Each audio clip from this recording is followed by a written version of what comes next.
Hi, my name's Anita. I'm a clinical psychologist working at St Michael's House Disability Service.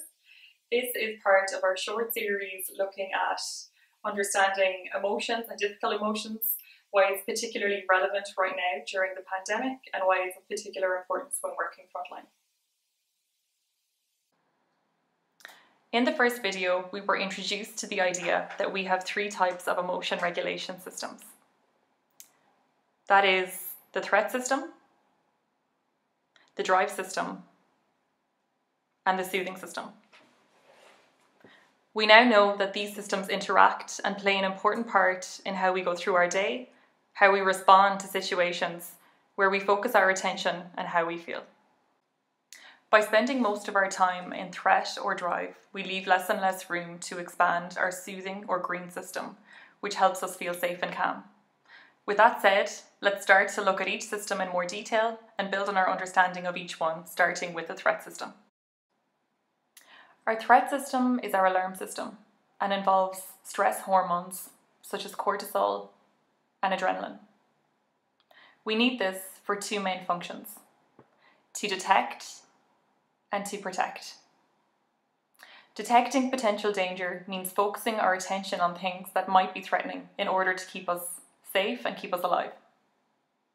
Protecting can mean sending us into action by activating certain bodily functions: increased heart rate, pupil dilation, and a surge of adrenaline gives us an instant burst of energy. Our typical responses in this situation are to fight, flight, or freeze.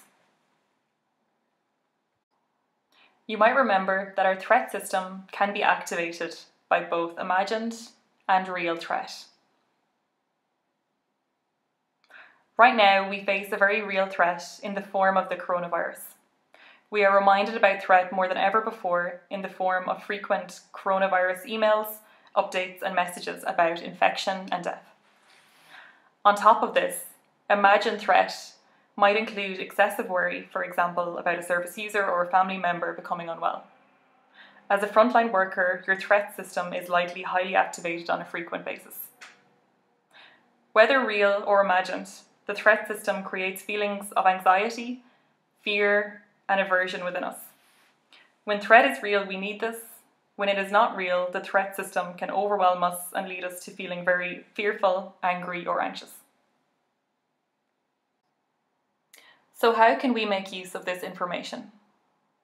Have you noticed that negative information captures our attention, our thinking, and our memory much more powerfully than positive information? Our threat system is extremely powerful. For instance, you may find it easier to remember a particularly difficult or stressful situation at work over many more positive situations. This is because your threat-based emotions were activated. Without realizing, this powerful system can take up more than its fair share of our brain's capacity. Here are 3 things to try. The first step is to improve our awareness. This means simply realizing that we can create a threat response in our bodies in the absence of any real danger, with our thoughts alone. If we frequently focus on something threatening, we become flooded with real fear or anxiety and create an overly active threat system. So remember, our thoughts are not real, but can shape our experiences. Number 2, start to notice what triggers your threat system. For example, is it a particular situation at work, supporting a certain service user, or being in a particular situation? The better you get to know these triggers, the quicker you can intervene in a way that helps. Number 3, when you notice that you are focusing on a threatening situation, consider using a technique like tapping into your 5 senses to come back to the current moment. Ask yourself, what can I see? What can I smell? What can I hear? What can I taste? What can I feel on my skin? Hopefully this video has given you some more ideas on how our emotions work, how our threat system in particular is activated, and how we can start to work with this. Our next few videos will look at the rest of the systems in more details. We hope you enjoy it.